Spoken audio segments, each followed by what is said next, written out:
اعوذ باللہ من الشیطان الرجیم بسم اللہ الرحمن الرحیم۔ اور یاد کرو جب تم نے ایک شخص کو قتل کر دیا تھا اور اس کے بعد اس کا الزام ایک دوسرے پر ڈال رہے تھے،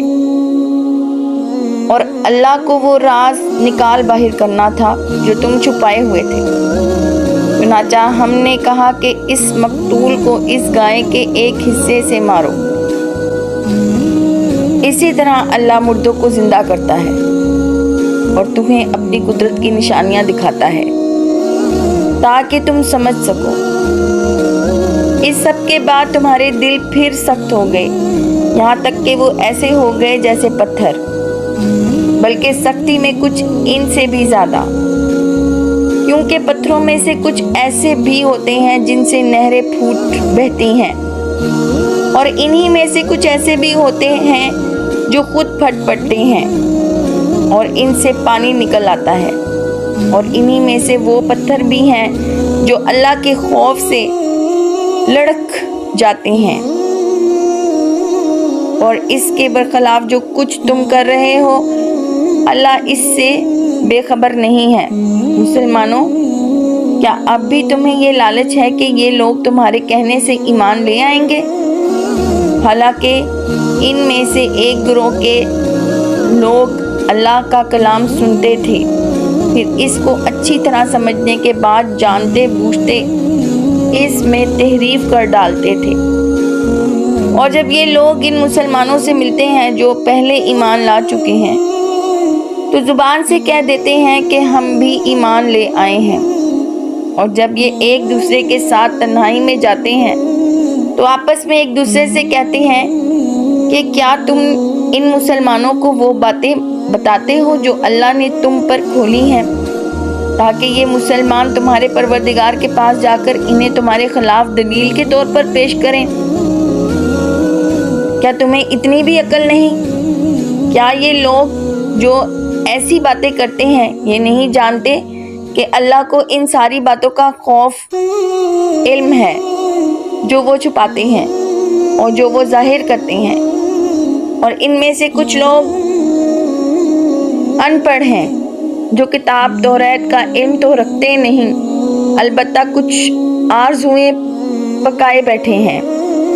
اور ان کا کام بس یہ ہے کہ وہم و گمان باندھتے رہتے ہیں۔ لہٰذا تباہی ہے ان لوگوں کی جو اپنے ہاتھوں سے کتاب لکھتے ہیں، پھر لوگوں سے کہتے ہیں کہ یہ اللہ کی طرف سے ہے تاکہ اس کے ذریعے تھوڑی سی آمدنی کما لیں۔ بس تباہی ہے ان لوگوں پر اس تحریر کی وجہ سے بھی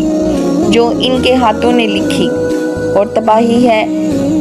ان پر اس آمدنی کی وجہ سے بھی جو وہ کماتے ہیں۔ اور یہودیوں نے کہا کہ ہمیں گنتی کے چند دنوں کے علاوہ آگ ہرگز نہیں چھوئے گی۔ آپ ان سے کہیے کہ کیا تم نے اللہ کی طرف سے کوئی عہد لے رکھا ہے جس کی بنا پر وہ اپنے عہد کی خلاف ورزی نہیں کر سکتا، یا تم اللہ کے ذمے وہ بات لگا رہے ہو جس کا تمہیں کچھ پتہ نہیں؟ آگ تمہیں کیوں نہیں چھوئے گی؟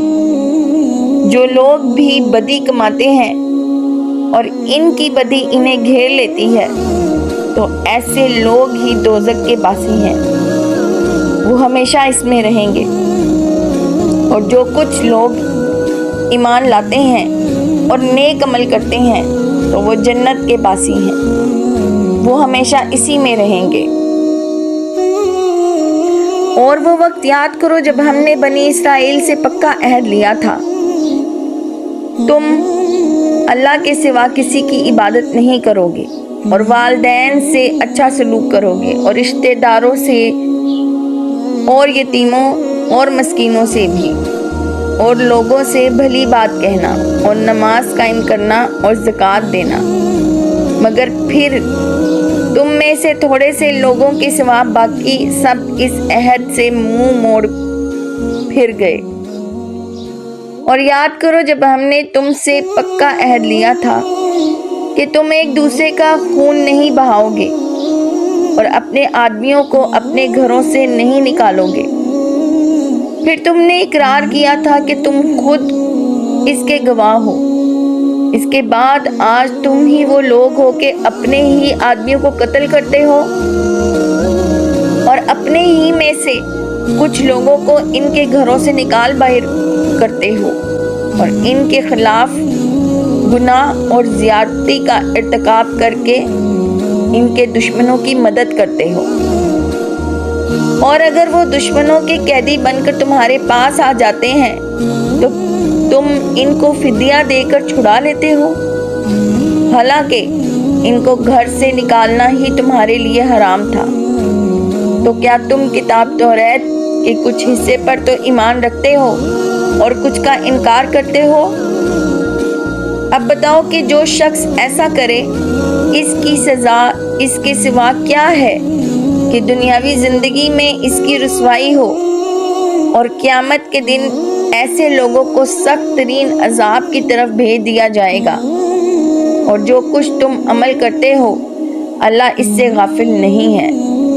یہ وہ لوگ ہیں جنہوں نے دنیاوی زندگی کو آخرت کے بدلے خرید لیا ہے، لہٰذا نہ ان کے عذاب میں کوئی تخفیف ہوگی اور نہ ان کی مدد کی جائے گی۔ اور بے شک ہم نے موسیٰ کو کتاب دی اور اس کے بعد پے در پے رسول بھیجے، اور ہم نے عیسیٰ ابن مریم کو کھلی کھلی نشانیاں دی اور روح القدس سے ان کی تائید کی۔ پھر یہ آخر کیا معاملہ ہے کہ جب کبھی کوئی رسول تمہارے پاس کوئی ایسی بات لے کر آیا جو تمہاری نفسانی خواہشات کو پسند نہیں تھی تو تم اکڑ گئے۔ چنانچہ بعض انبیاء کو تو تم نے جھٹلایا اور بعض کو قتل کرتے رہے، اور یہ لوگ کہتے ہیں کہ ہمارے دل غلاف میں ہیں، نہیں بلکہ ان کے کفر کی وجہ سے اللہ نے ان پر پھٹکار ڈال رکھی ہے، اس لیے وہ کم ہی ایمان لاتے ہیں۔ اور جب ان کے پاس اللہ کی طرف سے وہ کتاب آئی یعنی قرآن جو اس توریت کی بھی تصدیق کرتی ہے جو پہلے سے ان کے پاس ہے، تو ان کا طرز عمل دیکھو۔ باوجود یہ کہ یہ خود شروع میں کافروں یعنی بت پرستوں کے خلاف اس کتاب کے حوالے سے اللہ سے فتح کی دعائیں مانگا کرتے تھے، مگر جب وہ چیز ان کے پاس آ گئی جسے انہوں نے پہچان بھی لیا تو اس کا انکار کر بیٹھے۔ بس پھٹکار ہے اللہ کی ایسے کافروں پر، بری ہے وہ قیمت جس کے بدلے انہوں نے اپنی جانوں کو بیچ ڈالا ہے، کہ یہ اللہ کی نازل کی ہوئی کتاب کا صرف اس جلن کی بنا پر انکار کر رہے ہیں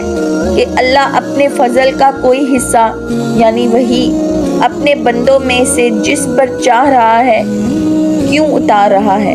چنانچہ یہ اپنی اس جلن کی وجہ سے غضب بلائے غضب لے کر لوٹے ہیں، اور کافر لوگ ذلت آمیز سزا کے مستحق ہیں۔ اور جب ان سے کہا جاتا ہے کہ اللہ نے جو کلام اتارا ہے اس پر ایمان لے آؤ تو وہ کہتے ہیں کہ ہم تو صرف اسی کلام پر ایمان رکھیں گے جو ہم پر نازل کیا گیا یعنی توریت، اور وہ اس کے سوا دوسری آسمانی کتابوں کا انکار کرتے ہیں، حالانکہ وہ بھی حق ہیں، اور جو کتاب ان کے پاس ہے وہ اس کی بھی تصدیق کرتی ہے۔ اے پیغمبر صلی اللہ علیہ وآلہ وسلم، تم ان سے کہو کہ اگر تم واقعی توریت پر ایمان رکھتے تھے تو اللہ کے نبیوں کو پہلے زمانے میں کیوں قتل کرتے رہے، اور خود موسیٰ تمہارے پاس روشن نشانیاں لے کر آئے، پھر تم نے ان کی پیٹھ پیچھے یہ ستم ڈھایا کہ گائے کے بچڑے کو معبود بنا لیا۔ اور وہ وقت یاد کرو جب ہم نے تم سے عہد لیا اور تمہارے اوپر طور کو بلند کر دیا اور یہ کہا کہ جو کچھ ہم نے تم کو دیا ہے اس کو مضبوطی سے تھامو، اور جو کچھ کہا جائے اسے ہوش سے سنو۔ کہنے لگے ہم نے پہلے بھی سن لیا تھا مگر عمل نہیں کیا تھا، اب بھی ایسا ہی کریں گے۔ اور دراصل ان کے کفر کی نحوست سے ان کے دلوں میں بچھڑا بسا ہوا تھا۔ آپ ان سے کہیے کہ اگر تم مومن ہو تو کتنی بری ہیں وہ باتیں جو تمہارا ایمان تمہیں تلقین کر رہا ہے۔ آپ ان سے کہیے کہ اللہ کے نزدیک آخرت کا گھر تمام انسانوں کو چھوڑ کر صرف تمہارے ہی لیے مخصوص ہے، جیسا کہ تمہارا کہنا ہے، تو موت کی تمنا تو کر کے دکھاؤ اگر واقعی سچے ہو۔ اور ہم بتائے دیتے ہیں کہ انہوں نے اپنے جو کرتوت آگے بھیج رکھے ہیں، ان کی وجہ سے یہ کبھی ایسی تمنا نہیں کریں گے۔ اللہ ظالموں کو خوب جانتا ہے، بلکہ یقیناً تم ان لوگوں کو پاؤ گے کہ انہیں زندہ رہنے کے حرص دوسرے تمام انسانوں سے زیادہ ہے، یہاں تک کہ مشرکین سے بھی زیادہ۔ ان کا ایک ایک شخص یہ چاہتا ہے کہ 1000 سال عمر پائے، حالانکہ کسی کا بڑی عمر پا لینا اسے عذاب سے دور نہیں کر سکتا، اور یہ جو عمل بھی کرتے ہیں اللہ اس سے اچھی طرح دیکھ رہا ہے۔ صدق اللہ العظیم۔